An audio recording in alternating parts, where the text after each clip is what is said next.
शिव कथा कह रही है, भगवान शंकर की कथा कहती है।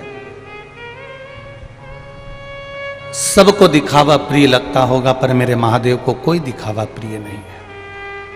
मेरे शंभू को कोई दिखावा नहीं चाहिए। मेरे शंकर भगवान पर एक लोटा जल चढ़ाना पर छल से मत चढ़ाना। एक लोटा जल भी आप अगर महादेव को दे रहे हो, मेरे शंकर भगवान को चढ़ा रहे हो, मेरे शिव बाबा को समर्पित कर रहे हो, तो ये विचार कर कर मत चढ़ाना कि मैंने जल चढ़ाया है तो मुझे ये मिलेगा, मैंने जल चढ़ाया है तो मुझे ये प्राप्त होगा, मैंने शंकर जी को जल चढ़ाया है तो ये मुझे मिल जाएगा, शंकर जी को जल चढ़ाया तो मुझे ये प्राप्त हो जाएगा। ना ना, आप तो केवल शिव के द्वार तक जाओ, आप केवल भगवान शंकर की चौखट तक जाओ, आप केवल शिव की चौखट तक पहुंच जाओ। उसके बाद ये विचार करना छोड़ दो कि मैंने भगवान से ये मांगा है। भगवान से ये कहना कि जो मेरे हित का हो तू मुझे वो देना। मैं कितना भी जिद्दी बन जाऊं पर मेरे हित का मत देना, जो तेरी कृपा से मिल जाए और जो मेरे हित के लिए हो वो मुझे प्रदान करना। कल की कथा में था, वो एमपीवी में उसकी नौकरी लग गई, विद्युत विभाग में उसका सिलेक्शन हो गया। रो रहा है कि सिलेक्शन होने के बाद भी मेरा ज्वाइनिंग लेटर नहीं आया।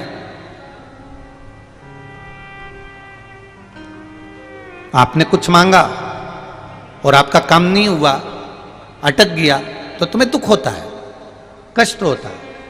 अब मैं मंदिर नहीं जाऊंगी, अब मैं भगवान के दरवाजे पर नहीं जाऊंगी, अब मुझे मंदिर से कोई मतलब नहीं, क्योंकि भगवान ने मेरी नहीं सुनी, भगवान मेरी सुन नहीं रहा, अब मैं मंदिर नहीं जाऊंगी। भटक गए। एक पशुपति व्रत तुमने किया, एक बार पशुपति का व्रत करा, एक बार शंकर जी की चौखट पर गए, 2-4 महीने शंकर जी को जल चढ़ा दिया, 2-4 महीने तुमने शिव जी के मंदिर में झाड़ू लगा दी, पोछा लगा दिया, और तुम सोच रही हो कि भगवान शंकर मेरा 2-3 महीने में सुन ले, बस इतनी कृपा हो जाए। एक बात आप सबसे पूछना चाहूंगा, जितने लोग यहां बैठे हैं और जितने आस्था चैनल पर कथा सुन रहे हैं, जितने फेसबुक यूट्यूब पर कथा सुन रहे हैं, आपके घर में 2 तरह के सेवक हैं, 2 तरह के नौकर हैं, आपके घर में 2 तरह के ड्राइवर हैं, गुरु के 2 तरह के शिष्य हैं, घर में 2 तरह के लोग हैं।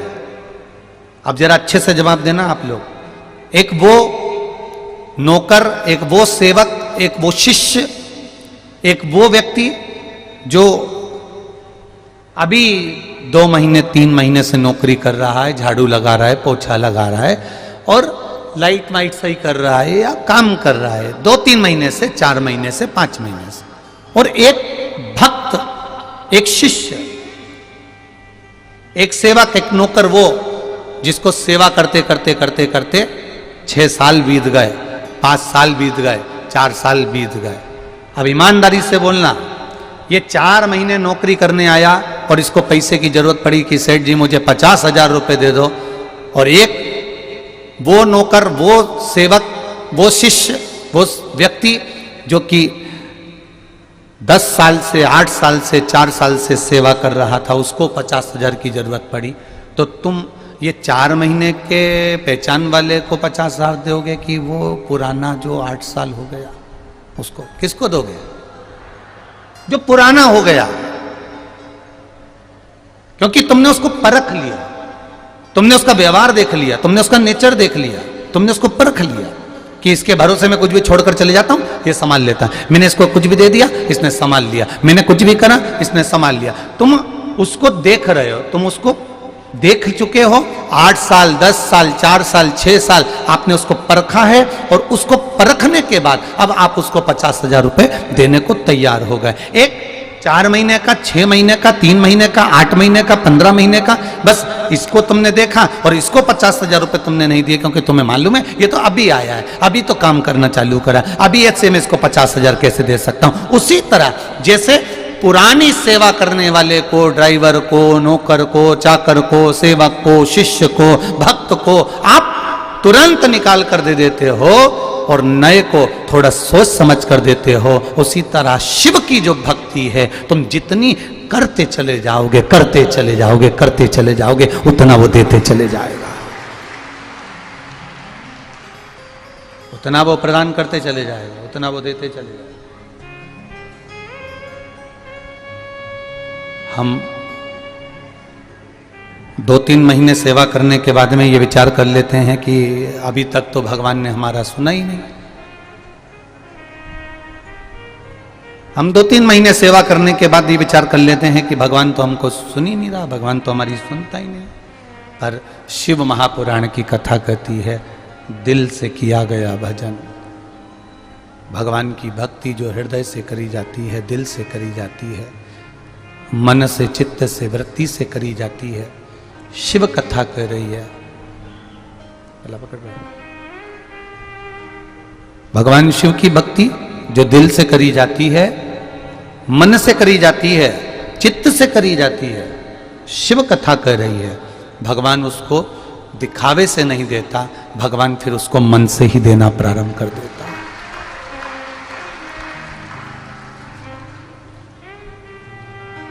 मेरे भोले तेरी नौकरी सबसे बढ़िया है, तेरे दरवाजे की चाकरी सबसे बढ़िया है, सबसे खरी।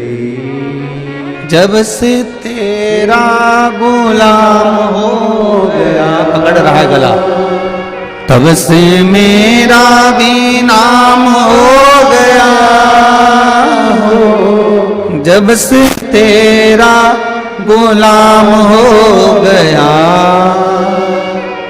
तब से मेरा भी नाम हो गया। वरना औकात क्या थी मेरी, वरना औकात क्या थी मेरी, सबसे बढ़िया है सबसे खरी। भोले बाबा तेरी नौकरी सबसे बढ़िया है सबसे खरी। मेरी किस्मत का जब गुल खिला, तब जा कर के ये दर मिला। मेरी किस्मत का जब गुल खिला, तब जा कर के ये दर मिला। मिल गई मुझको चौखट तेरी, मिल गई मुझको चौखट तेरी। वायलिन की आवाज कम करो। सबसे बढ़िया है सबसे खरी, भोले बाबा तेरी नौकरी सबसे बढ़िया है सबसे खरी। एक पुराना और एक नया, एक पुराना एक नया। अब नया जो 1 महीना हुआ, 15 दिन हुआ, 20 दिन हुआ, 15 दिन हुए, 3 महीना हुआ, और तुमने सोचा कि मुझे 50,000 सेठ जी दे दे, 50,000 मुझे सेठ जी दे दे, 25,000 मुझे सेठ जी दे दे, 1 लाख मुझे सेठ जी दे दें, तो ये नहीं हो सकता। जो पुराना हो गया, जिसने झाड़ू भी लगाई, पोछा भी लगाया, सेवा भी करा, आराधना भी करी, अर्चना भी करी, फिर सेवा कर कर, आराधना कर कर, अर्चना करने के बाद में जो दिया, फिर मेरे महादेव ने कम नहीं दिया, उसने छप्पर फाड़ कर दे दिया। फिर कम नहीं दिया उसने, फिर उसने दिया तो छप्पर फाड़ कर दिया। शिव कथा कह रही है, भगवान शंकर की कथा कहती है, हमारी विश्वास, हमारा भरोसा, हमारी दृढ़ता जब प्रबल होती है, तब जाकर भगवान की अविरल भक्ति हमको प्राप्त होती है, तब जाकर उसकी हमें अविरल भक्ति प्राप्त होती है। विश्वास की मूलता में, भरोसे की मूलता में, दृढ़ता में। शिव कथा कह रहे हैं, भगवान शंकर की कथा कर रही है, शिव महापुराण कह रही है, राजा अनर्त का चरित्र कह रहा है। जिस राजा अनर्त को खुद के पिता ने श्राप दे दिया था केवल सत्य बोलने के लिए, केवल सत्य।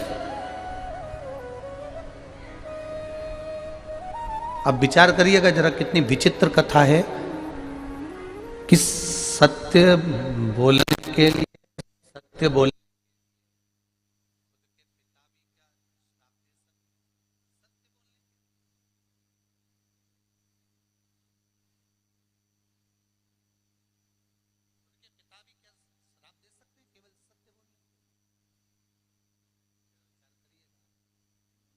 स्मरण करिएगा थोड़ा सा। अब राजा अनर्त के जो पिताजी थे, एक बार सभा में बैठे हुए थे और सभा में बैठे हुए राजा अनर्त के पिताजी ने कह दिया था कि ये पूरी सृष्टि, सब कुछ मेरा, कह दिया। और ये सारी सृष्टि मेरी है, दक्षिण का राज्य में इसको देता हूं, पश्चिम का राज्य में इसको देता हूं, पूरब का राज्य में इसको देता हूं, उत्तर का राज्य में इसको देता हूं। राजा अनर्त पर केवल एक, और वो थे राजा अनर्त, केवल एक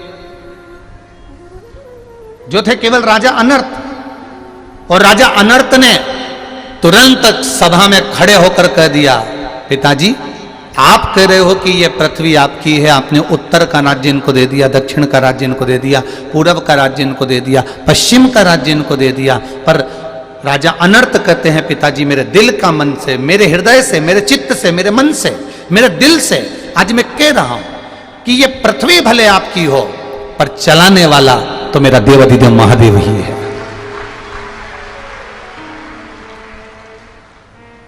घर तुम्हारा हो सकता है, दुकान तुम्हारी हो सकती है,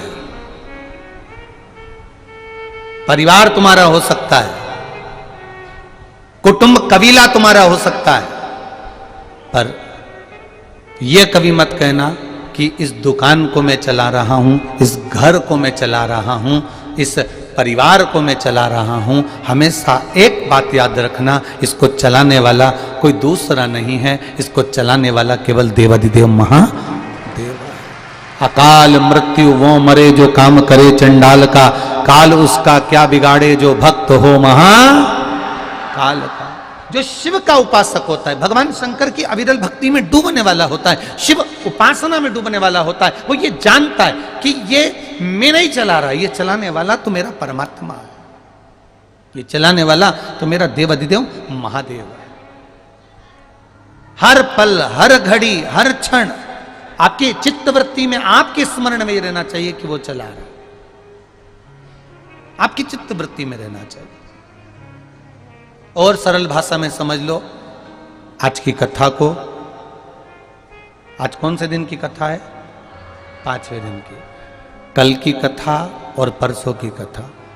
कल कथा का समय तो यही रहेगा 1 बजे से 4 बजे तक। परसों भी कथा का समय यही रहेगा टीवी पर 1 बजे से 4 बजे तक टीवी पर परसों का जो कथा का समय यहां पर होगा वो सुबह 9 बजे से 12 बजे तक रहेगा। पंडाल में कुबेरेश्वर धाम पर जो कथा का समय रहेगा वह सुबह है, परसों के दिन विराम वाले दिन, विश्राम वाले दिन सुबह 9 बजे से 12 बजे तक। अब थोड़ा ध्यान से सुनना।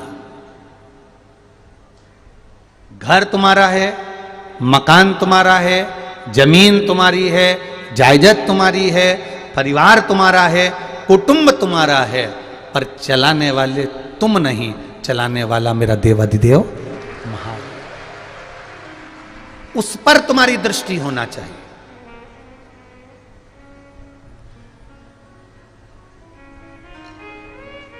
बड़े ध्यान से सुनिएगा, 2 दिन की कथा और बची है। 2 दिन की कथा हो रही, निकलती चली जाएगी। आज का दिन भी पूरा हो जाएगा, कल का दिन पूरा हो जाएगा, परसों सब अपने अपने घर की ओर चले जाएंगे। फिर 28 फरवरी से इंदौर के आगे बेटमा में फिर शिव महापुराण की कथा प्रारंभ हो जाएगी। 6 मार्च तक चलती रहेगी। 6 मार्च को बेटमा में विराम हो जाएगी, फिर नोएडा में प्रारंभ हो जाएगी। ऐसा कथाओं का क्रम 2025 तक ऐसा ही चलते जाना चल रहा। कहीं योग संजोग है आपका और हमारा बाबा देवाधिदेव महादेव की इस कंकर शंकर की भूमि पर मिलने का, तो बाबा ने यहां पर आपको और हमको मिला दिया। ये उसकी कृपा,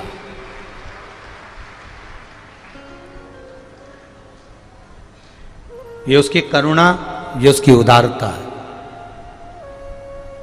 और उसी की कृपा से ये पावन अपन शिव महापुराण की कथा को सुन रहे हैं।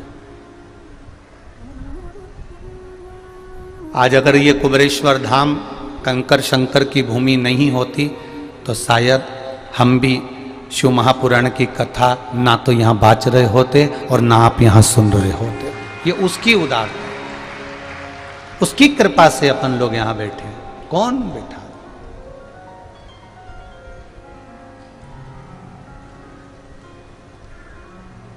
घर तुम्हारा, मकान तुम्हारा, जमीन तुम्हारी, जायदाद तुम्हारी, सब कुछ तुम्हारा है, तुम्हारे नाम है, तुम्हारे सिग्नेचर है, तुम्हारा खसरा है, तुम्हारा खाता है, तुम्हारी खतौनी है, तुम्हारी बई है, सब कुछ तुम्हारा है।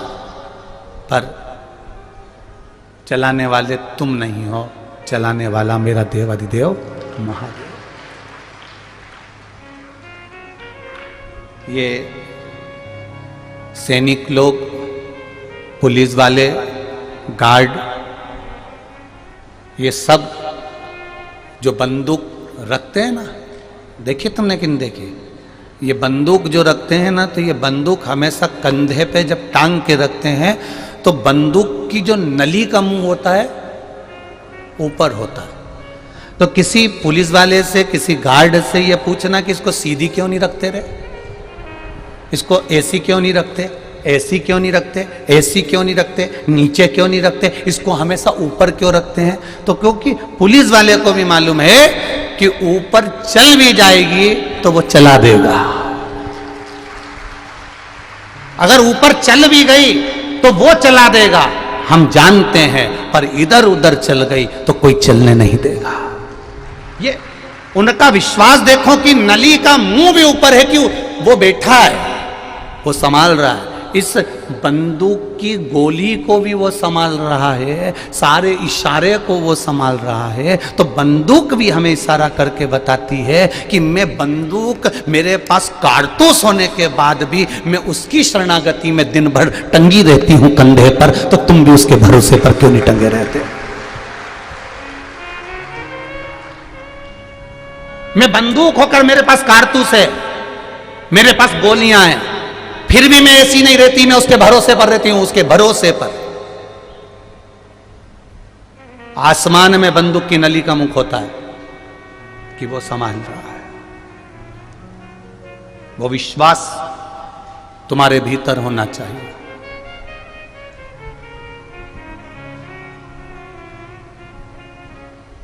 पर हम बहुत घूम कर जाना चाहते हैं, बहुत घूम कर। एक नई नवेली बहू आ गई, बहुत पढ़ी लिखी थी, सास ने इतनी पढ़ाई नहीं करी थी। तो सास ने बहू से कहा, बेटा मुझे हिंदी में तुम समझाओगी कि तुमने कौन सी पढ़ाई करी है? अंग्रेजी में मत समझाना, मुझे हिंदी में समझाओ। अब बहू भी चक्कर खाने लगी कि मेरी सास को मैं हिंदी में कैसे समझाऊं। फिर भी उसने समझाया, क्योंकि वो भी किसी अच्छे गुरु की चेली थी, तो उसने समझा दिया। मम्मी, नेत्र नेत्र चाय, मैंने पढ़ाई करी है। कौन सी करी है? नेत्र नेत्र चाय। तो छोरा वहीं बैठा था बेटा, तो माँ ने बेटे से पूछ लिया ये कौन सी पढ़ाई है रे छोरा, तो कि मम्मी IIT, इसने IIT करी है, IIT, नेत्र नेत्र चाय, इसने पढ़ा है। पहुंचे वही है पर घूम कर पहुंचे, घूम कर जाना है। हमारी भी आदत है, जाना सबको वही है। 4 बांस 4 कंधे और 40 कंडे तो कोई भी दे देगा, वो भी आ जाएगा देने के। जाना वही है, उसी की चौखट पर जाना है, उसी के दरवाजे पर जाना है, उसी के पास जाना है, उसी के करीब जाना है हमको। और सब उसके पास छोड़ने के बाद सब एकदम फ्री हो जाते, एकदम फ्री। जब तक हम उस महादेव के पास नहीं पहुंचते तब तक सबको हमारी चिंता रहती है। जब हम महादेव के पास पहुंच जाते हैं, शंकर जी के करीब में पहुंच जाते हैं, तब हमारी चिंता कोई नहीं करता। तुम ईमानदारी से बोलना, जब तक जिंदा हो तब तक सोचेंगे मम्मी नहीं आई, काका जी नहीं आया, फूफा जी नहीं आया, मामा जी नहीं आया, जजमान नहीं आया, पंडित जी नहीं आया, जीजी भाई नहीं आई, काका जी नहीं आया। जब तक जिंदा हो तब तक तुम्हें लगता है कि उसको हर पल याद करते रहते हो, हर पल स्मरण करते रहते हो, हर पल उसकी याद तुम्हें सताती रहती है। कब तक? जब तक वो जिंदा है। और जैसे ही वो मर गया, ले जाकर उसको शमशान में छोड़ दिया, शिव के द्वार पर ले जाकर जब छोड़ दिया, शंकर की चौखट पर ले जाकर जब छोड़ दिया, तब तुम एकदम फ्री हो गए। फिर किसी ने याद नहीं करा, कोई नहीं कहता कि वो काका जी कहाँ गया, वो व्यक्ति कहाँ गया, फिर किसी ने याद नहीं किया।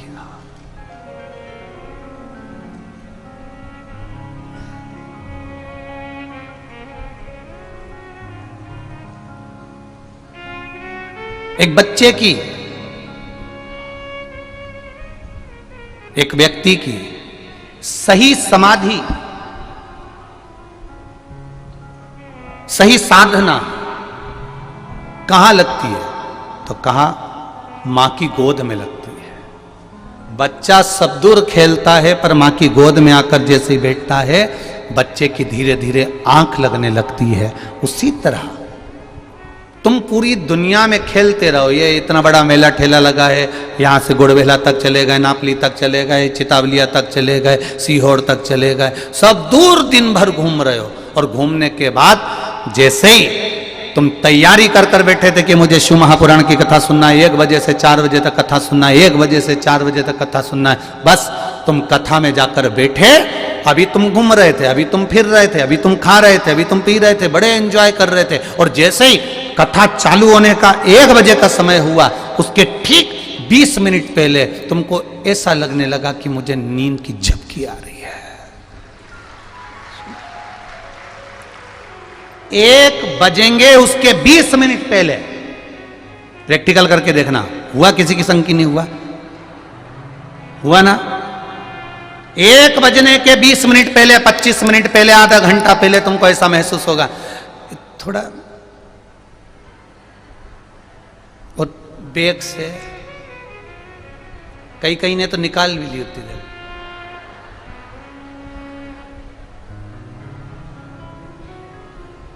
फिर टीवी पर उसने LED में देखा, अभी तो मूंछ वाला ही बोल रहा है। फिर इतना में फिर ध्यान दिया कि अब कथा चालू हुई, फिर झटकार के अब सही बैठी ने थोड़ा सा पानी भी पिया, और ज़्यादा नींद सताए तो फिर बैग में से निकाल के बिस्कुट भी खा गई। उसका कोई भरोसा नहीं। अब उसकी चित्त वृत्ति है। अब विचार करना, इतनी देर से नींद आ रही थी क्या? बोलो बोलो, जम के बोलो। नहीं आ रही थी। रात को 11-12 बजे तक नींद नहीं आए, भजन गाए, चिल्लाए, घूमे फिरे, इंतजार में बैठी रहे कोई आने वाला है। तो तुम सब समझदार हो गए हो रे, पक्का है।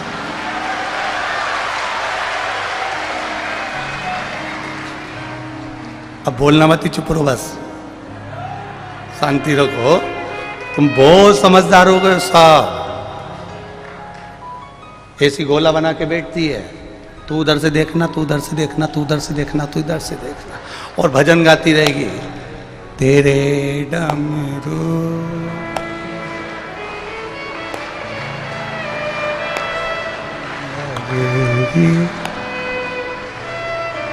जो भजन गाती गाती बाजू वाली के कोनी मार, तैयार एकदम। अब वॉल्यूम भी तेज हो गया, तेज। इतने में भोलानाथ आया, बाजू में बैठा, पानी पिया, और तुम्हें भी पानी पिला के। शिव तत्व था, शंभु। अब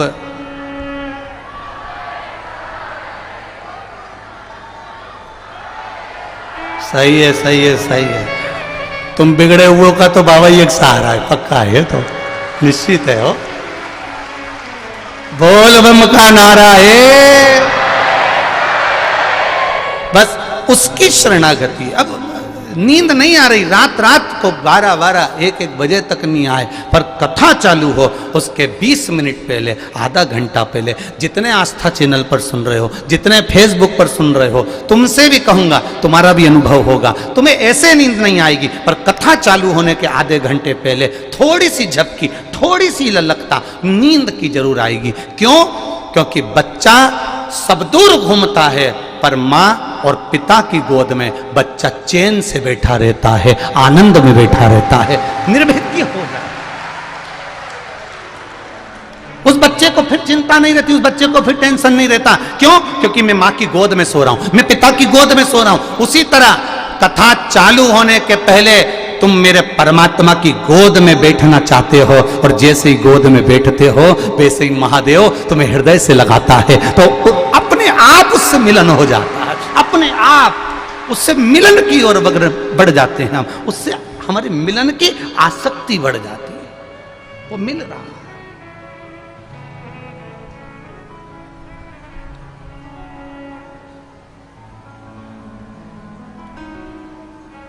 मिलन की आसक्ति बढ़ती है।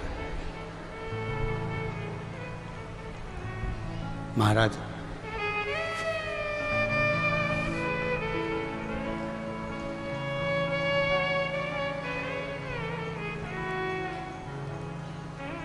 शिव तत्व को जानना,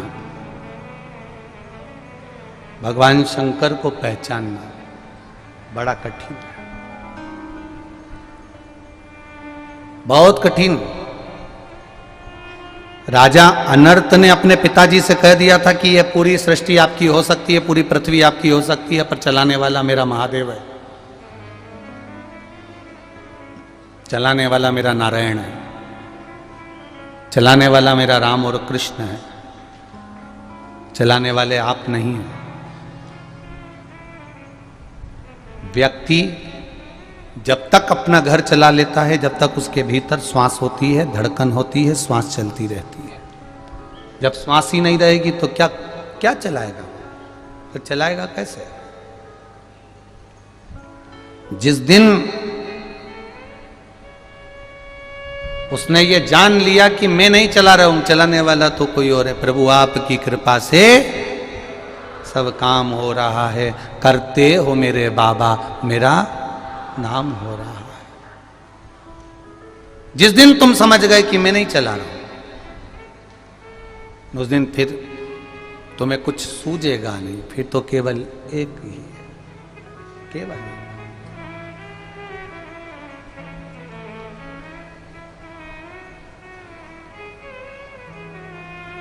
महाराज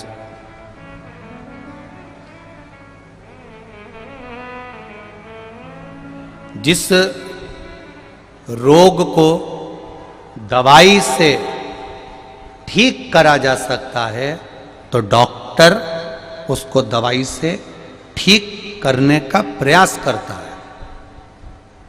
और जो रोग दवाई से ठीक नहीं हो पाता फिर उसको डॉक्टर ऑपरेशन करने का बोल देता है कि भैया ये ठीक नहीं हो रहा है, इसका तो ऑपरेशन करना पड़ेगा। अब दवाई खाने में तकलीफ नहीं है पर ऑपरेशन कराने में तकलीफ है। दवाई से अगर ठीक हो गए तो ठीक है, नहीं तो डॉक्टर ऑपरेशन करेगा। ऑपरेशन करेगा तो कहीं नस कटेगी, कहीं चमड़ी कटेगी, कहीं कुछ कट रहा है और कष्ट बहुत लंबे समय का भोगना पड़ सकता है। इसलिए डॉक्टर दवाई से ठीक करना चाहता है।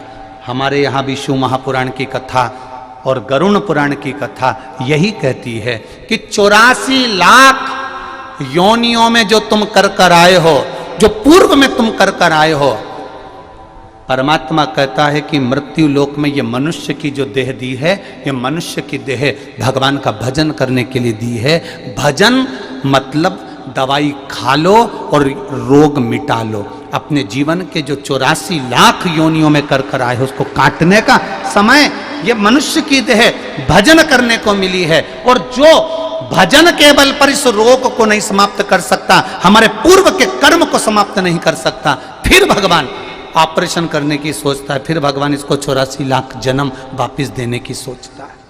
भगवान भी नहीं चाहता कि तुम्हें बार बार जन्म दे। भगवान की बिल्कुल मर्जी नहीं है कि तुम्हें बार बार जन्म दिया जाए। वो तो तुम भजन नहीं करते हो ना। एक लोटा जल देवादिदेव महादेव को नहीं चढ़ाते हो, शंकर की चौखट पर नहीं जाते हो, शिव के द्वार तक नहीं जाते हो, शिव भक्ति में नहीं लगते हो, इसलिए भगवान बार बार जन्म देता है। बार बार जन्म, पुनरपि जननम पुनरपि मरणम, ये जगत गुरु शंकराचार्य जी कहते हैं। फिर जन्म, फिर मृत्यु, फिर जन्म, फिर मृत्यु।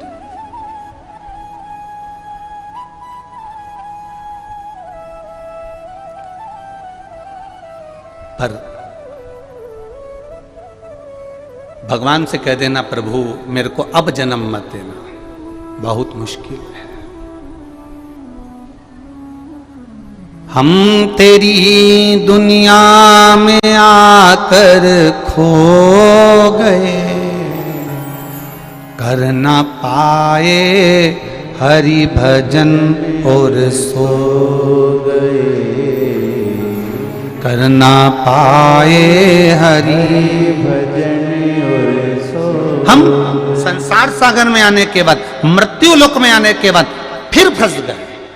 हम तेरा भजन नहीं कर पाए, हम तेरा स्मरण नहीं कर पाए, हम तेरा कीर्तन नहीं कर पाए, हम तेरा मंत्र जाप नहीं कर पाए, हम तेरा नाम जाप नहीं कर पाए, हम शिव भक्ति में नहीं डूब पाए।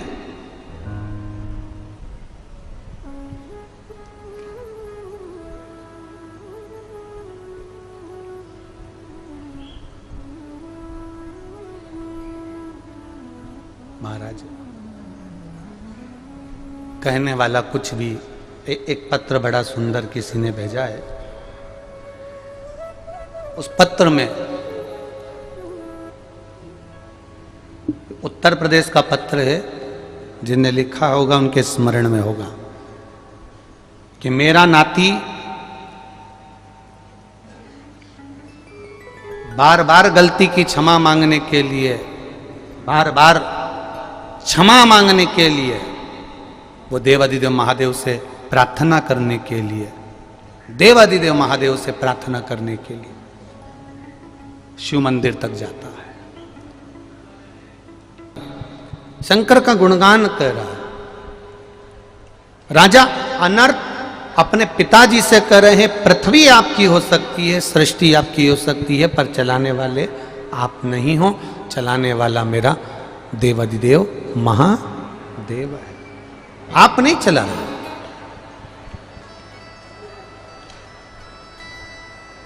चलाएगा तो वो चलाएगा, हम चलाने वाले कौन? शिव महापुराण की कथा कर रही है, भगवान शंकर का गुणगान कर। और पिता ने क्रोध में आकर कह दिया राजा अनर्थ से, बेटा सुन, अपने पिता के सामने तू अपने पिता को ज्ञान दे रहा है, मैं तुझे श्राप देता हूं अनर्थ कि पृथ्वी पर कहीं पर भी रहेगा, पृथ्वी पर कहीं पर भी तू रहेगा तो जलकर भस्म हो जाएगा, क्योंकि ये पृथ्वी मेरी है। मृत्यु लोक में कहीं पर भी रहेगा तो तू जलकर भस्म हो जाएगा। जैसे ही सुना, सुनते से राजा अनर्थ की आंख में आंसू भर गए कि पिताजी तुम मेरी बात को माने नहीं, आपने मेरी बात का स्मरण नहीं करा, आप तो क्रोध में आ गए और क्रोध में आकर कह दिया कि मुझे श्राप दे दिया कि मैं पृथ्वी पर रहूंगा तो जलकर भस्म हो जाऊंगा। अब करूं क्या? अगर पिता तो हमेशा अपने पुत्र को आशीर्वाद देता है, पिता तो अपने पुत्र को हमेशा वर देता है, मां अपने बच्चे को हमेशा आशीर्वाद देती है, वर देती है, पर पिता ने मुझे श्राप दे दिया। आज पिता मुझको अपशब्द कर रहे हैं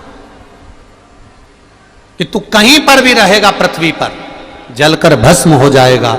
सुनकर राजा अनर्थ उसी समय पर भगवान शंकर की शरण में गए, देवाधिदेव महादेव से प्रार्थना करी, भोले बाबा, हे शंभु, हे त्रिकालदर्शी, हे कैलाशी, हे अविनाशी, कुछ कृपा करिए, कुछ करुणा करिए। क्या कृपा, क्या करुणा चाहिए, क्या दया चाहिए?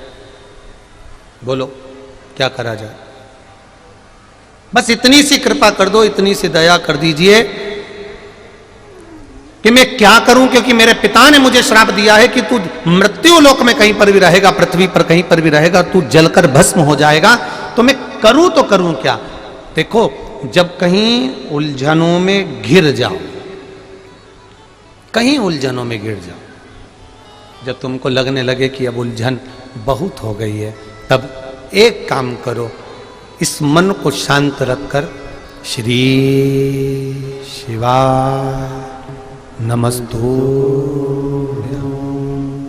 श्री शिवाय नमस्तुभ्यं, भगवान के मूल मंत्र का स्मरण करो। ना बने तो पंचाक्षर मंत्र जपो, नमः शिवाय, ना बने तो छडाक्षर मंत्र जपो, ओम नमः शिवाय, ना बने द्वादश अक्षर मंत्र जप लो, ओम नमो भगवते वासुदेव, ना बने तो 2 अक्षर का मंत्र जप लो, राम, ना बने तो 2.5 अक्षर का मंत्र जप लो, कृष्ण। हे उलझन बहुत, पर उलझाया भी उसी ने है तो सुलझाएगा भी वही, कोई दूसरा नहीं सुलझाने वाला। हे उलझन बहुत, आप उसके सहारे रहो। और भोलेनाथ दया करना, मेरे भरोसे मेरे बाबा दया करना, मैं तेरे भरोसे हूँ, ना घर के भरोसे हूँ, ना परिवार के भरोसे हूँ, ना घर के। दीनानाथ तो चुप रहे, थोड़ा रुक, पहले इनको बोलने दो। ना घर के, ना परिवार के, मेरे बाबा मैं तेरे, मेरे शंभु दया करना, मैं तेरे ना इनके भरोसे हूँ, ना उनके,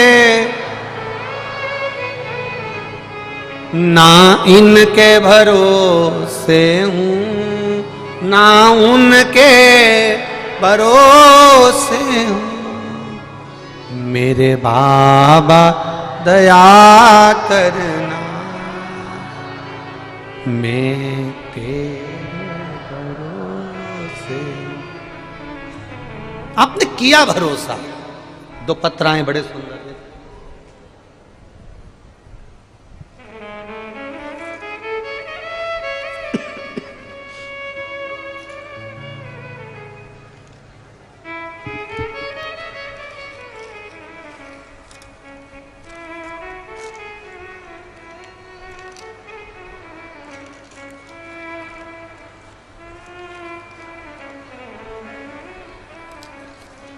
देखिए,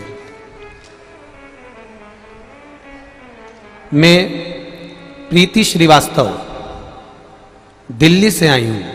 मेरा फोन नंबर ये है। मैं दिल्ली की निवासी हूं। कहीं बैठी हो प्रीति जी तो दोनों हाथ हिलाइएगा एक बार। प्रीति श्रीवास्तव दिल्ली से। आप ही हैं? दोनों हाथ हिला दो ऐसा एक बार। बच्चा साथ आया है?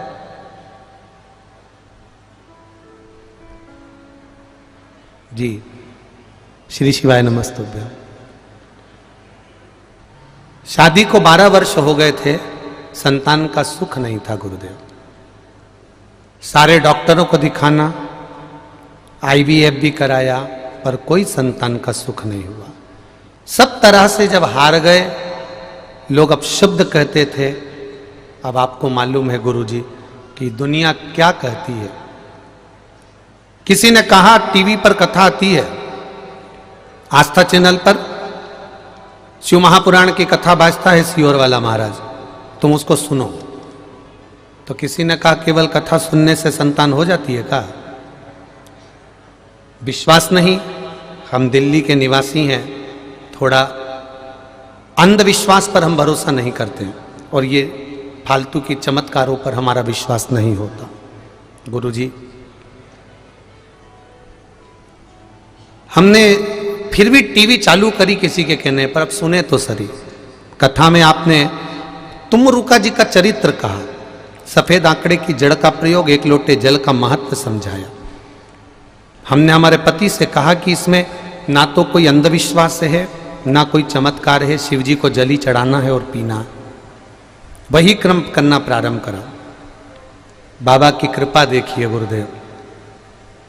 हमने कभी जिंदगी में नहीं सोचा था, क्योंकि डॉक्टर ने भी मना कर दिया था। 12 साल हो गए थे और शिव मंदिर में जाते, जल चढ़ाते, दोनों पीते, आंकड़े का प्रयोग कमर में बांधा और शिव की कृपा से कुछ ही समय में गर्भ ठहर गया और मेरे घर में पुत्र रत्न की प्राप्ति हुई है।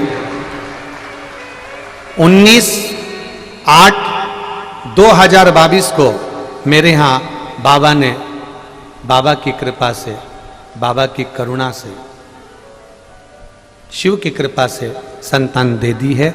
हम उसी बालक को यहाँ 6 महीने बाद प्रणाम कराने के लिए लेकर आए। एक बार उसको उठा दो बच्चे। हाँ उठा ऊपर। श्री शिवाय नमस्तुभ्यम। बस बैठिए। हर हर महादेव। बैठ जाइए। एक पत्र और बड़ा सुंदर है।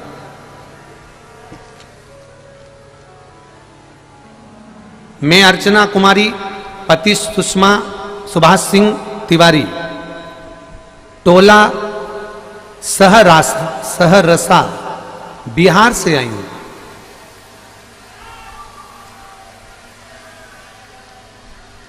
सहरसा बिहार से आई हूं गुरुजी। कहीं बैठी हो तो हाथ हिलाइएगा।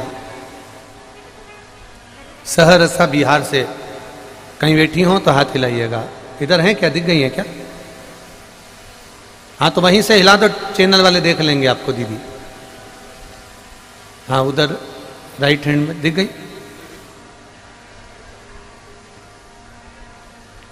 गुरुजी में 1 लोटे जल और बेलपत्र का पशुपति व्रत का क्या वर्णन है, मैं वर्णन करना चाहती हूँ। मेरी पूरी जिंदगी मेरे भोले बाबा ने, कुबेरेश्वर महादेव ने बदल दी गुरुदेव। मेरी शादी को 6 वर्ष हो गए थे, संतान का सुख नहीं था। डॉक्टरों ने कहा था कि आपको कुछ प्रॉब्लम है, संतान का सुख नहीं होगा। मैं पटना में 5 साल डॉक्टरों का इलाज कराती रही, पर कोई फायदा नहीं हुआ। डॉक्टर ने मना कर दिया, आईवीएफ का सहारा लिया, पर वो IVF से भी कोई फर्क नहीं पड़ा, उससे भी संतान का सुख नहीं हुआ।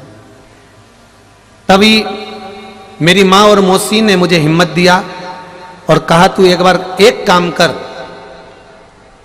पशुपति व्रत कर और एक बार सीहोर चली जा, कुबेरेश्वर धाम पर जा, वहां जाकर भगवान तो नहीं है पर कंकर शंकर सीहोर वाला महाराज कहता है, तो सीहोर जाकर एक बार निवेदन कर। गुरुजी, मैं 2022 के रुद्राक्ष महोत्सव में आई थी, उस समय मेरे पास में संतान नहीं थी। मेरी माँ ने मुझे भेजा था चली जा रुद्राक्ष ले आना, पर यहां पर हमें रुद्राक्ष भी नहीं मिला था। हम ऐसे ही कंकर शंकर की भूमि को प्रणाम कर कर बाबा से कह कर गए थे, बाबा सीहोर वाला महाराज कहता है कि तू 3 महीने में बुला लेता है, तेरी कृपा होगी तो 3 महीने में मेरा गर्भ ठहरा देना। और गुरुजी, हम 2022 का रुद्राक्ष उत्सव कर कर गए, उसके बाद में बाबा ने मेरा गर्भ ठहरा दिया और मेरे गर्भ से संतान प्राप्ति हुई। उसी संतान को हम यहाँ प्रणाम कराने के लिए इस बार रुद्राक्ष उत्सव में आए हैं। ये शिव तत्व है। अगर बच्चे को लेकर आई हो तो ऊपर उठा देना, हमें तो नहीं दिख रही हो, परंतु कैमरे के माध्यम से सभी लोग उस बच्चे का दर्शन कर लेंगे। अगर लाए हो तो आप उठा लीजिएगा। श्री शिवाय, ये शिव तत्व है। आप हमें भले नहीं दिख रहे हो, परंतु आप टीवी के माध्यम से सभी लोग उसका दर्शन। ये शंकर, ये ओघड़ी, ये दयालु, ये दाता, ये कैलाशी। विश्वास, ये देखिए पत्र, राजकोट गोंडल से 1 महीने से ज्यादा समय में चलकर कुबेर भंडारी ने ऐसा भंडार भर दिया, तो उसको नमन करने के लिए 750 किलोमीटर की यात्रा पैदल कर कर कुबेरेश्वर धाम पहुंचे हैं। श्री करण जी मेरन जो 750 किलोमीटर की पैदल यात्रा कर कर कुबेरेश्वर धाम आए हैं, एक बार उनके लिए जोरदार ताली बजाएं। एक भक्त और हैं, मैं इटावा, अजित दुबे, इटावा उत्तर प्रदेश से आया हूं। सीहोर से 650 किलोमीटर मेरी पत्नी पैदल यात्रा कर कर यहां पहुंची है उनके लिए, और मैं ये पैदल यात्रा कर कर इटावा उत्तर प्रदेश से यहां आया हूं। आप ही लोग हैं, आ जाओ जरा, जल्दी आओ, जल्दी आओ, आओ आओ। इटावा उत्तर प्रदेश से 600 किलोमीटर की यात्रा कर कर यहां पहुंचे हैं, क्योंकि मेरे बाबा से एक चीज मांगने आया था और बाबा ने मुझे बहुत कुछ दे दिया, इसलिए मैं यहां पैदल चलकर आया हूं। 650 किलोमीटर की यात्रा कर कर हम इटावा उत्तर प्रदेश से मैं अजीत दुबे सीहोर कुबेरेश्वर धाम आया हूं। ये बाबा की कृपा है। तेरी कृपा बिना न हिले एक भी लेते हैं श्वास, तेरी कृपा से तनो तनो। जो इस कुबेरेश्वर धाम के महत्व को जान गया, जो कंकर शंकर के महत्व को जान गया, वो 3 महीने में झोली भरकर फिर आ गया। ये शिव तत्व है। ये शिव, इधर से राजकोट गोंडल वाले करण मेरन जी भी अगर बैठे हो तो वो भी आ सकते हैं, उनको भी स्वागत है। बहुत बहुत साधुवाद। आप 750 किलोमीटर दूर से आए, आप लोग 650 किलोमीटर दूर से आए पैदल चलकर। जोरदार ताली बजाएं इन शिव भक्तों के लिए। पत्नी और भैया जी दोनों पैदल चलकर भगवान शंकर की भक्ति में पहुंचाइए।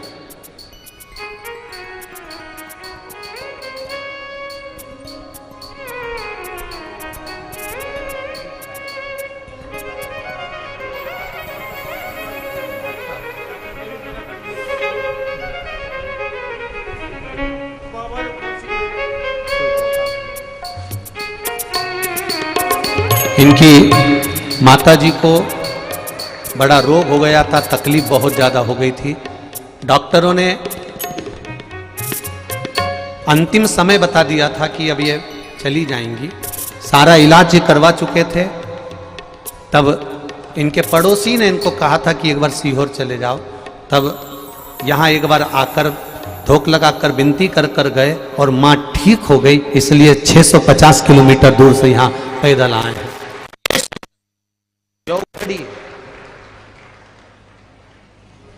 और मेरी जीजियां, आप लोग छोटे छोटे बच्चों को लेकर आइयो, सावधानी जरूर रखिएगा, ज्यादा धूप में ना जाइएगा, बच्चों का ध्यान रखिए। शिव तत्व है, औघड़ी है।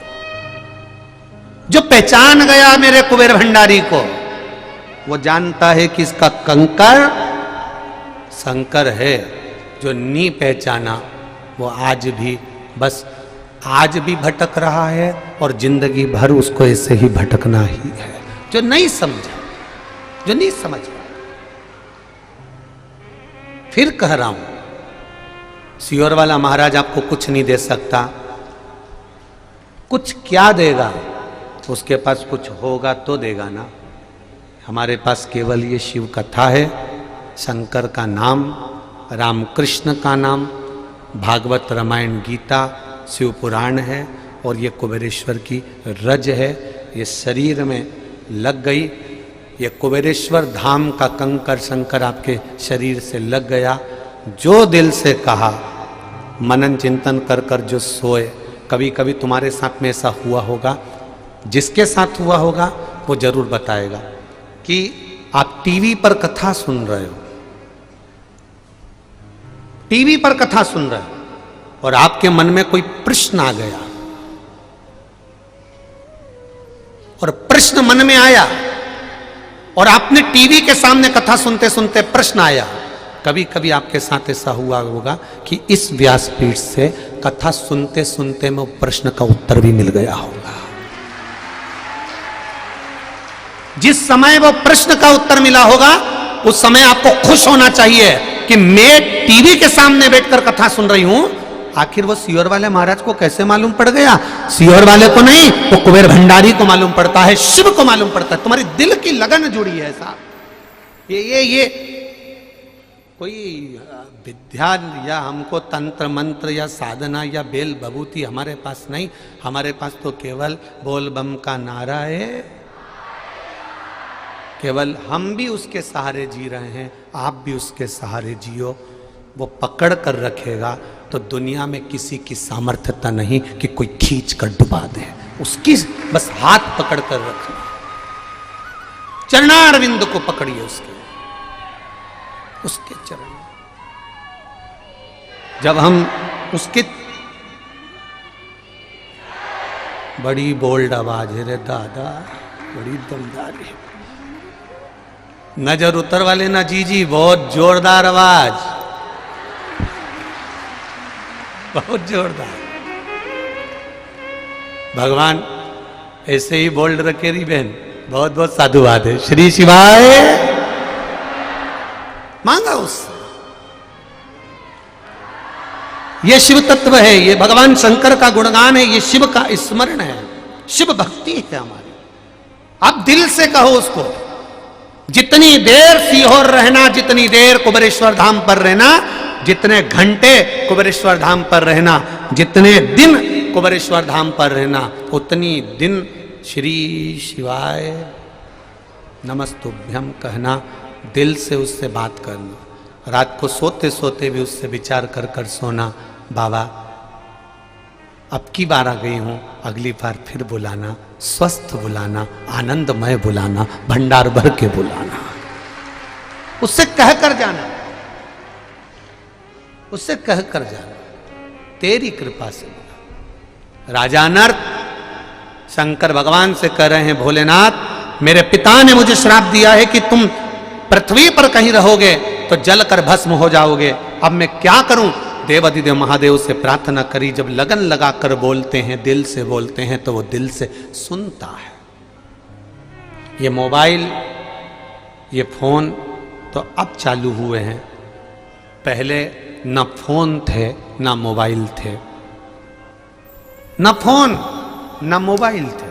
उसके बाद भी माँ अपनी बेटी को याद करती थी और बेटी को हिचकी आना प्रारंभ हो जाती थी।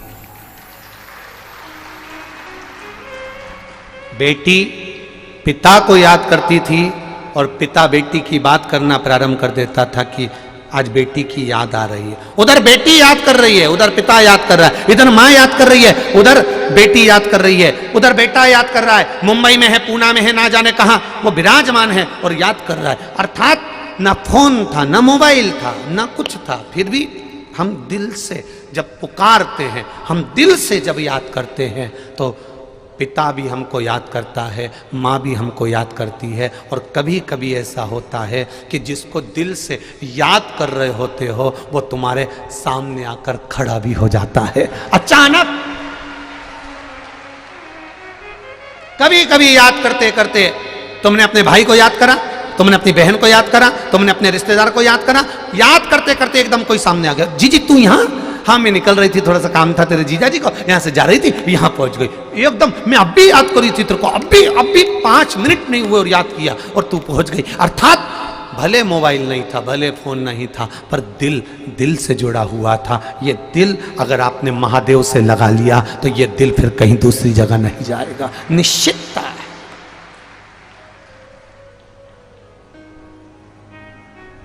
सताओ ना हमें लोगों, हमें दिल की बीमारी है। सताओ ना हमें लोगों, हमें दिल की बीमारी है। हमारा वेद वो सीहोर कुबेर भंडारी है। हमारा वेद कोई दूसरा नहीं है, बस वो काशी में रहने वाला, उज्जैनी में रहने वाला, वो सीहोर की पवित्र भूमि में रहने वाला कुबेरेश्वर महादेव हमारा वेद है, हमारा डॉक्टर है, वो वेद है। वो तुम्हारा धन वैभव सत्ता नहीं देखता, नहीं देखता, वो तुम्हारा धन सत्ता वैभव नहीं देखता।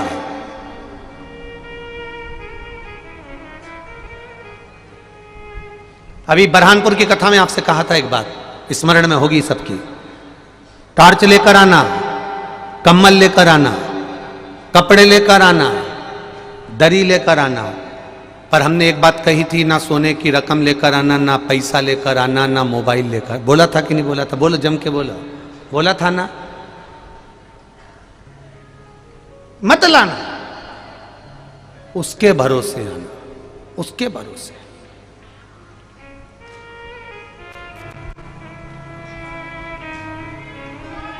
आपकी भक्ति, आपका भजन, आपका स्मरण, आपका निर्मल भाव शिव को चाहिए। आप कितने धनपति हैं, आप कितने पास में कितना वैभव है, कितनी सत्ता आपके पास में, मेरे शंकर को मतलब नहीं है। मेरे शंकर को केवल तुम्हारा निर्मल मन सोम ही पावा, आपका भाव शुद्ध हो। कभी देवादिदेव महादेव ने नहीं कहा कि मुझे अंबर पीतांबर ला कर देना, सोने की रकम बनवाना। कभी शिव जी ने नहीं कहा कि मुझे ये ला कर देना, कभी नहीं कहा।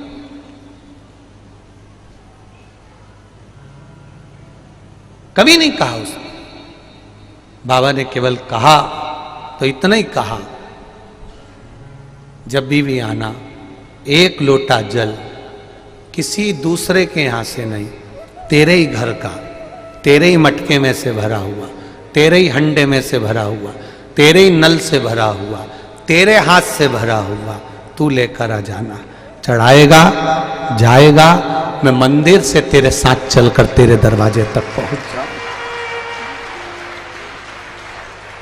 पुकारना उसको, मेरे बाबा दया करना, मैं तेरे भरोसे हूँ। भोलेनाथ दया करना, मैं तेरे भरोसे हूँ। हम चित्तवृत्ति से, हम मन से, हृदय से, भाव से जब पुकारें उसको, वो हमारे सम्मुख आकर खड़ा हो जाए। सम्मुख आकर खड़ा हो जाए। अब दिल से दंडवत करो, दिल से।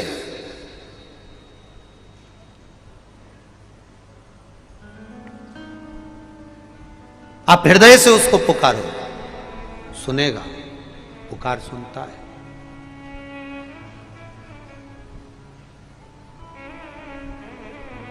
तुम्हारा छोटा सा बच्चा इतना बड़ा 2-4 महीने का तुमसे बोलता है क्या कि मम्मी पेट दुख रहा है मेरा? अरे बोलो तो बोला। छोटा सा बच्चा बोलता मम्मी मुझे भूख लगी। छोटा सा बच्चा बोलता मम्मी मुझे प्यास लगी। छोटा सा बच्चा आपको कभी नहीं बोलता कि मुझे भूख लगी कि प्यास लगी, पर मां बच्चे का चेहरा देखकर, उसका स्वरूप देखकर पहचान जाती है इसको भूख लगी कि प्यास लगी। उसी तरह मेरा कुबेरेश्वर महादेव भी आपका चेहरा देखकर पहचान जाता है इसको क्या चाहिए, क्या चाहिए। सारे तीर्थ जाना, सारे विश्व के तीर्थ घूम कर आना और एक बार कुबेरेश्वर बाबा की धरा पर 10-15 मिनट बैठ कर जाना, जो सुकून कहीं नहीं मिला होगा वो 15 मिनट में मेरा कुबेर भंडारी के चरणों में मिलेगा। जो कहीं ना मिला हो, फिर कहूंगा ये सारे पत्र कहां गए रे? सब गिर गए। अच्छा अच्छा ठीक है, गए का? चल जान दो, गिर गए तो कोई बात, जान दो जान दो। उस पत्र में कंप्यूटर से छाप कर किसी एक बेटी ने, जो आपको कथा में कहा था कि कुबेरेश्वर के धाम में खड़े होकर काशी, सोमनाथ, महाकाल, ओमकारेश्वर, भीमाशंकर, नागेश्वर, मल्लिकार्जुन, केदारनाथ, ये सब का नेट पे सर्च करना, ये एक पॉइंट बड़ा हुआ मिलेगा। अगर कोई उज्जैन में अगर आप गिनेंगे तो 150 पर नहीं आएगा, 151 पर आ जाएगा। कहीं आप त्र्यंबकेश्वर गिनेंगे तो 81 पर आ जाएगा, 82 पर आ जाएगा, पर जीरो नहीं लग पाएगा, उसमें शून्य नहीं आ पाएगा। क्योंकि और पशुपतिनाथ, कल हम लोग विचार करे थे तो किसी भक्त ने ये बताया गुरुजी, केवल 12 ज्योतिर्लिंग ही नहीं, नेपाल का पशुपतिनाथ भी नापोगे तो वो भी एक पॉइंट बड़ा हुआ ही मिलेगा, शून्य नहीं आ सकता। यह कुबेरेश्वर धाम है जहां पर खड़े होकर शून्य का कोई काम नहीं है, जहां खड़े होकर नंबर पर आने का ही काम है कि आगे बढ़ते चले जाओ, अग्रणता में रहो, शुद्धता का भाव रखकर अग्रणता में बढ़ो। यह शून्यता नहीं है। तत्व को पहचानो। राजा अनर्थ जिनको लगा कि मेरे पिता ने, भगवान शिव से कर रहे हैं, मेरे पिताजी ने मुझे श्राप दे दिया है, मेरे पिताजी ने मुझे श्राप दिया कि तू पृथ्वी पर कहीं पर भी रहेगा तो जलकर भस्म हो जाएगा, मृत्यु लोक में कहीं पर भी रहेगा तो जलकर भस्म हो जाएगा, जलकर भस्म। ये शिव तत्व है, ये शंकर का गुणगान है, ये शिव तत्व की पहचान है। कहीं पर भी रहेगा तो जलकर भस्म हो जाएगा। राजा अनर्थ शिव जी की आराधना कर रहा है। आप बताओ अब मैं क्या करूं, अब मैं करूं तो करूं क्या?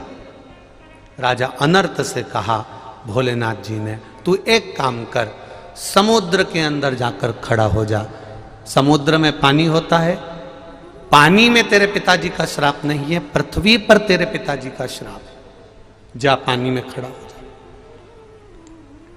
राजा अनर्थ पानी में जाकर खड़ा हो गया। क्या करूं पानी में खड़े खड़े, क्या करें पानी में खड़े खड़े? आपको कथा में कहा था प्रयागराज की 2 दिवसीय शिव चर्चा किसी ने सुनी होगी टीवी पर? किन किन ने सुनी थी? अच्छा तुम ढूंढ लेते हो क्या कथा को? ठीक है, रखो रखो। शिव चर्चा प्रयागराज की 2 दिन परम पूज्य 1008 संत शिरोमणि श्री सतुआ बाबा जी के पंडाल में जो कथा हुई उसमें वर्णन किया गया उस कथा में वर्णन किया था कि जब राम जी महाराज पर भगवान राम जब रावण को मार करा रहे थे, तो रावण को मार कर आए तो गुरु जी ने उनका मुख तक नहीं देखा। क्यों? क्योंकि तुमने ब्रह्म हत्या कर दी। सुनी थी कथा? तुमने ब्रह्म हत्या कर दी। अब तुमने जब ब्रह्म हत्या कर दी तो इस ब्रह्म हत्या से छूटे कैसे? तो कहा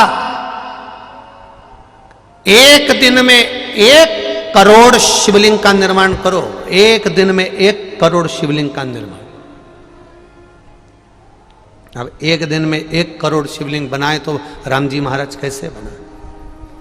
तब चिंता में पड़ गए। चिंता में पड़कर राम जी ने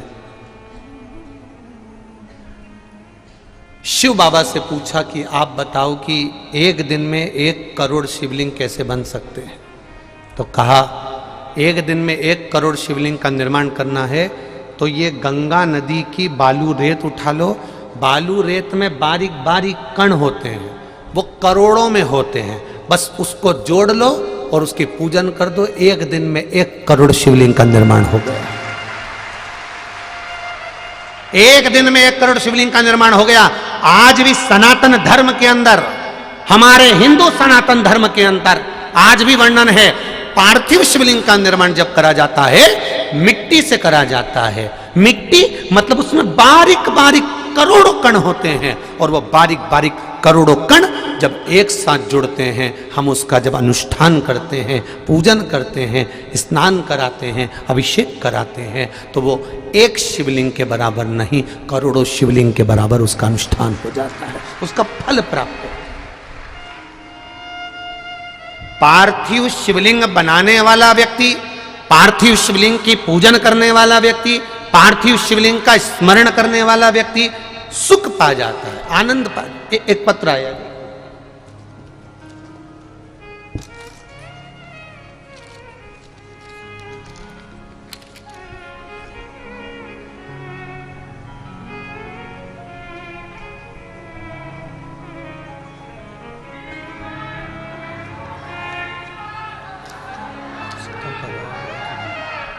संध्या सिंह, संध्या सिंह आजाद नगर सीतापुर उत्तर प्रदेश से। कहीं बैठी हो तो हाथ हिलाइएगा, कहीं पर बैठी हो तो हाथ हिलाइएगा, जहां कहीं भी बैठी हो। संध्या सिंह आजाद नगर सीतापुर उत्तर प्रदेश। हमारी मौसी जी गंगोत्री तोमर जो कि खंडवा मध्य प्रदेश में रहती हैं, उनको फरवरी 2022 में पता चला कि उनकी आहार नली में कैंसर है। फरवरी में ही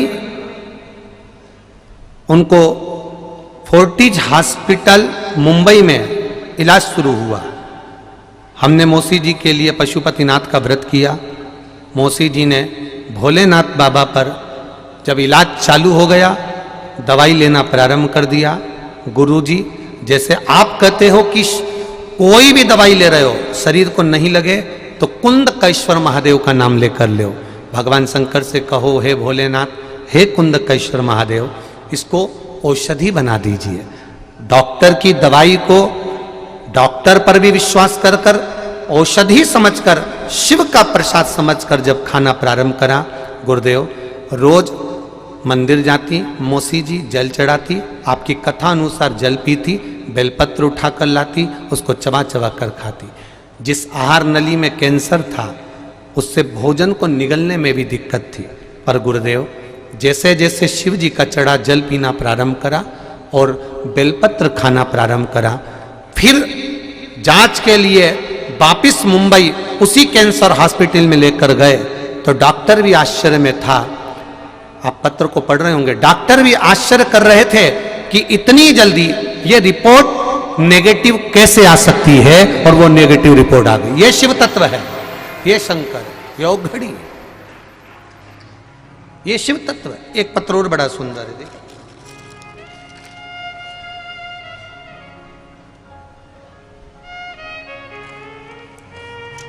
शंभु शरण पड़ी मांगो घड़ी रे, दुख काटो दया करीन दर्शन आपो शंभु शरण पड़ी मांगो घड़ी रे घड़ी दुख काटो दया करीन दर्शन आपो दया करीन दर्शन आपो। शिव तत्व कह रहा है, भगवान शंकर की कथा कर रही है, शिव स्मरण कह रहा है।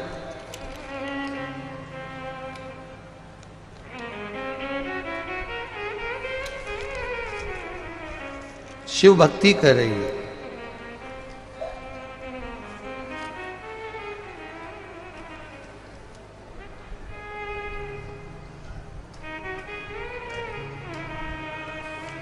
नाम है मेरी पोती सलोनी तोमर की दादी मां ज्ञानमाला सिंह तोमर, बिहार, जिला मुंगेर। मोबाइल नंबर ये है, कहीं बैठी हो तो हाथ हिलाइएगा। ज्ञानमाला सिंह तोमर, बिहार, मुंगेर से। कहीं बैठी हो तो हाथ हिलाइएगा, कहीं दिखे तो। अच्छा उधर हो, ठीक है, दिख गई हो। श्री शिवाय नमस्तुभ्यम, ऐसा कर दो एक बार। हाँ दिख गए हो, दिख गए हो। श्री शिवाय नमस्तुभ्यम। गुरुजी, महादेव की कृपा, कुबेरेश्वर महादेव की क्या करुणा कहूं मैं, वर्णन नहीं कर सकती हूं गुरुदेव। मेरी पोती जो कि 5 साल की हो गई है, 5 वर्ष की हो गई, उसके जन्म से उसके गले में एक गठान थी। जिस भी डॉक्टर को दिखाते थे वो दवाई दे देता था, पर गठान सही नहीं हो पाती थी। कई बार उसको बड़ी बीमारी भी बताई गई और गठान बढ़ती चली गई। 5 वर्ष की अवस्था हो गई। 6 महीने दिल्ली का भी इलाज चला, पर बेटी के गले की वो गठान ठीक नहीं हुई। डॉक्टर ने कहा वे काम करो, इसका ऑपरेशन करके इसको निकाल देते हैं, पर गले की गठान है, आगे चलकर वापस हो सकती है, पक्का नहीं है कि पूरी तरह से चले जाए। तब आपकी कथा आस्था चैनल पर देख रहे थे गुरुजी। फिर सलोनी तोमर की दादी ने पशुपति नाथ का व्रत करना प्रारंभ करा और बाबा की कृपा ऐसी रही कि पहली बार व्रत करा, शिवजी पे चढ़ा जल अपनी पोती को दिया। पोती को दिया, देने के बाद में 3 दिन निकले, सोमवार, मंगल और बुध। जैसे ही निकला, गुरुवार को सोते समय वो गठान अपने आप फट गई। गठान फटी, उसका मवाद पूरा बाहर निकल गया। बाहर निकलने के बाद उसका हमने डॉक्टर से इलाज करवाया। अब मेरी बेटी, डॉक्टर कहते हैं पूरी तरह से ठीक है, उसको ऑपरेशन की जरूरत नहीं है। ये शिव तत्व है। बैठिए बहन, श्री शिवाय नमस्तुभ्यम, बैठ जाइए। हर हर महादेव। ये शिव तत्व है। और घड़ी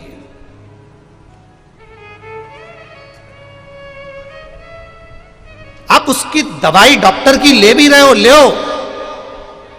सारी जांचें भी कराना चाहिए, सारी दवाई भी लेना चाहिए, पर विश्वास के साथ ले। कोई डॉक्टर भी अगर आपको दवाई देता है तो विश्वास से देता है। वो विश्वास आपके भीतर होना चाहिए। और कुंद कैश्वर महादेव का स्मरण कर राजा अनर्थ देवादिदेव महादेव से कहते हैं प्रभु बताओ मैं क्या करूं। भगवान शंकर ने कहा जाओ समुद्र के अंदर जाकर खड़े हो जाओ, और समुद्र में खड़े हो जाओगे तो पृथ्वी पर नहीं रहोगे, पृथ्वी पर नहीं रहोगे तो फिर तुम जलोगे नहीं। एक काम करो, तुम समुद्र में खड़े हो जाओ। समुद्र के जल में राजा अनर्थ खड़े हो गए। अब समुद्र के जल में ना पूजन की थाली है, ना आराधना के लिए कोई पात्र है, ना कोई सामग्री है। समुद्र के जल में खड़े रहकर कैसे करूं आराधना? कुछ नहीं करा, कुछ भी नहीं। समुद्र का कंकर हाथ में रखा और शिव को वही समुद्र का जल चढ़ाते रहे, चढ़ाते रहे, चढ़ाते रहे। देव अधिदेव महादेव पर जल चढ़ा रहे थे, नारायण का गुणगान कर रहे थे। राम कृष्ण शिव सब एक है, सब एक।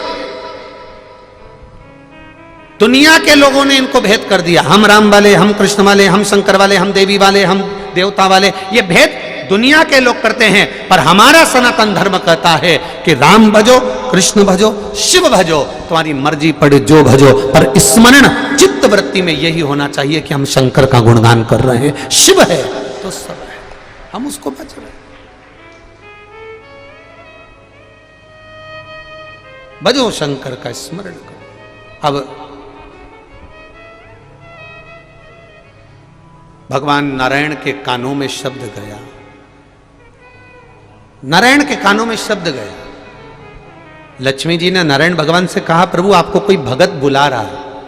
नारायण बोले, मुझे नहीं बुला रहा है, वो देवाधिदेव महादेव को बुला रहा है। तो लक्ष्मी जी बोली, भले शंकर जी को बुलाए, पर नाम तो तुम्हारा जप रहा है। भले जप रहा है, पूजन तो शिव की कर रहा है, भले करे। कि सारे तीर्थ धाम आपके चरणों में, हे भोलेनाथ प्रणाम आपके चरणों में। सारे तीर्थ वहां बसे हुए, एक भजे सब भजा गया, सब भजा। पर ना जाने कहां कहां से लोग उसमें चित्तवृत्ति में ले आते हैं, शंकर जी की पूजन मत करो, शंकर जी में चढ़ा हुआ कुछ खाओ मती, शंकर जी के मंदिर मत जाओ। कहां कहां से लेकर आते हैं लोग, समझ में नहीं आता। शिव का भजन मत करो, शिव का गुणगान मत करो। मेरा विश्वास कहता है, जब से शिव महापुराण की कथा चालू हुई है, तब से आज तक के बीच में जितने भी मंदिर बन रहे होंगे, सबसे ज्यादा शिवालय ही बन रहे होंगे।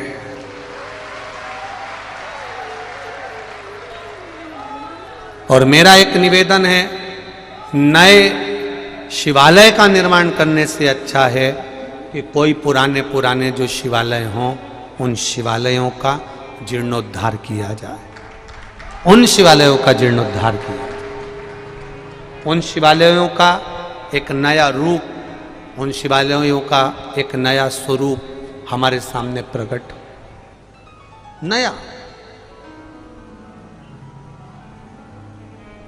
एक नया स्वरूप शिवालयों का प्रकट। बहुत बनाए गए। हाँ, तुम्हारे नजदीक में कोई शिवालय नहीं हो तो जरूर आप निर्मित करो, उसकी आराधना करो, उसकी पूजन करो, पर विश्वास के साथ करना, भरोसे के साथ करना, दृढ़ता के साथ करना। और जब विश्वास के साथ करोगे तो निश्चित है उसका एक आनंद अपने आप प्राप्त होगा, उसका एक आनंद सुख अपने आप प्राप्त होगा। महाराज,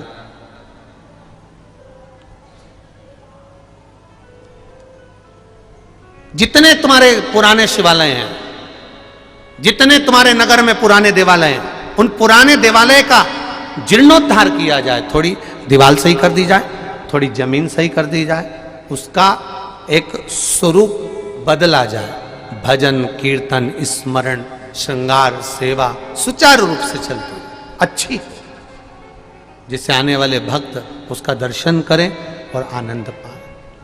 दर्शन कर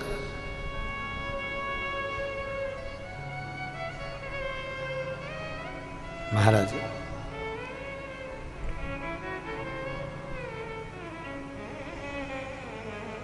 हाथ में कंकर है, समुद्र का जल है। नारायण को लक्ष्मी जी ने कहा आप जाइए, आप जाओ। सुनना पड़ता है, भगवान नारायण ने लक्ष्मी का भी कहना सुना, जरूरी। कई लोग कहते हैं पत्नी का कहना नहीं सुनना चाहिए। क्यों नहीं सुनना चाहिए? सही मार्ग बताए तो सुनो, रोज क्रीम पाउडर का बोले तो मत सुनो, पर कोई सही मार्ग बता रहा है तो सुनो। एक बच्चा अपने पापा के पास में आया, पापा, पिताजी पिताजी पिताजी। पिताजी बोले बोल बेटा क्या बात है? पिताजी, प्रहलाद ने उनके पिताजी का कहना नहीं माना था तो उनको भगवान मिल गए थे, उनको राज सिंहासन मिल गया था, उनका वर्चस्व पूरी दुनिया में फैल गया था। प्रहलाद ने अपने पिताजी का कहना नहीं माना, उनका वर्चस्व सब दूर फैल गया, उनको राज सिंहासन मिल गया। राम जी ने अपने पिताजी का कहना माना तो उनका वर्चस्व फैल गया, उनको राज सत्ता प्राप्त हो गई। अब आप बताओ कि मैं आपका कहना मानूं कि नहीं मानूं। पिताजी ने बेटे को गोदी में बिठाया, बेटा वो सतयुग था, वो त्रेता युग था, अभी कलयुग चल रहा है, तू ना मेरा कहना मान न किसी का कहना मान, तू और मैं इस कलयुग में तेरी माँ का कहना मानेंगे। चल एक काम कर बस, कलयुग में सुखी रहेंगे, चल वो जो कह देगी अपन कर लेंगे। बहुत बहुत है ऐसे कलयुग में आज भी ऐसे भेरू और ऐसी जगदम्बा आज मान के ना। अब राजा अनर्त के लिए भगवान नारायण को लक्ष्मी जी ने कहा आप जाइए। नारायण आए, पूछा क्या चाहिए तुझको। राजा अनर्त कहते हैं तप करते करते वर्षों निकल गए, महाराज मेरे पिता ने मुझे श्राप दिया है, मैं जल अगर पृथ्वी पर रहूंगा तो जलकर भस्म हो जाऊंगा, आप कृपा करो, कुछ दया कर दीजिए। क्या कृपा करूं, बोल, मैं आप बताओ मैं क्या करूं। नारायण ने कहा तू रुक, मैं शिव जी से पूछता हूं। शंकर भगवान से पूछा, भोलेनाथ आपका भगत मुझसे कुछ मांगना चाहता है कि पृथ्वी पर रहेगा तो जलकर भस्म हो जाएगा, आप कुछ कृपा कर दो।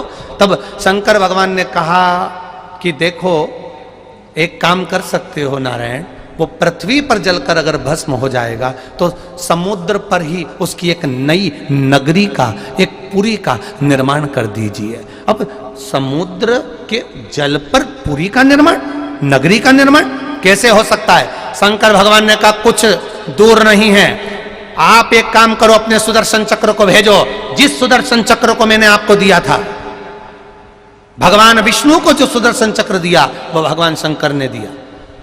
मैंने जो सुदर्शन चक्र आपको दिया है उस सुदर्शन चक्र को भेजिए और बैकुंठ का ईशान कोण, बैकुंठ का एक छोटा सा हिस्सा कटवा कर बुला लीजिए।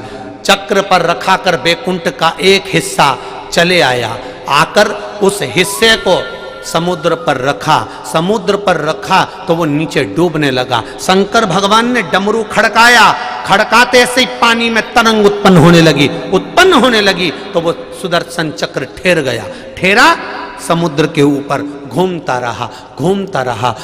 रहा। भगवान नारायण ने कहा अरे अनर्थ, तेरे लिए ये नई पुरी का निर्माण कर दिया गया है, जाओ अनर्थ इस पुरी में जाकर निवास करो, तुम जलोगे नहीं क्योंकि ये समुद्र के ऊपर है। महाराज मैं जाता हूं। राजा अनर्थ जैसे ही पुरी के अंदर प्रवेश करने लगे, चक्र पर रखी हुई वो पुरी ऐसी घूम रही थी, उसमें इतने दरवाजे थे कि राजा अनर्थ उसका द्वार ढूंढते रहे, द्वार कहां, बार बार बोलते रहे। तो भगवान शंकर ने कह दिया नारायण इसी का नाम द्वारका हो जाएगा, इसी का नाम। प्रभु भगवान विष्णु ने कहा ये बताओ, सुदर्शन चक्र आपका, डमरू का नाद आपका, बैकुंठ का हिस्सा मंगवाया, ये नगरी आप राजा अनर्थ को देने वाले हो कि मुझे देने वाले? सास कोई भी रकम बनवाती है वो अपने लिए नहीं बनवाती है, उस हिसाब से बनवाती है कि बहू को या बेटी को मैं दे दूंगी। भले 2-4-8 दिन पहन लेगी पर मन में वही है, ये मैं बड़ी को दूंगी, ये मैं छोटी को दूंगी, ये मंजली को दूंगी, ये संजली को दूंगी, उसके भीतर वो चलता रहता। मेरे महादेव राजा अनर्थ के लिए द्वारका बनाए, और राजा अनर्थ की उस द्वारका में। फिर आगे चलकर राजा रेवत, फिर रेवती का विवाह, फिर रेवती का विवाह किससे करा जाए तो कहा बलभद्र जी से कर दिया जाए। बलराम जी से विवाह कर दिया, बलराम जी विशेष के अवतार, विवाह तो कर दिया। विवाह होने के बाद में फिर पत्र आया और रुक्मणी जी का विवाह का जब क्रम आया तब रुक्मणी जी को द्वारिकाधीश लेकर आ गए, द्वारकाधीश लेकर आए। अब रुक्मणी जी को लेकर आए तो विचार करा रेवती माता ने और बलभद्र जी ने कि बेटी ये रुक्मणी आ तो गई है पर इसका कन्यादान कौन करेगा।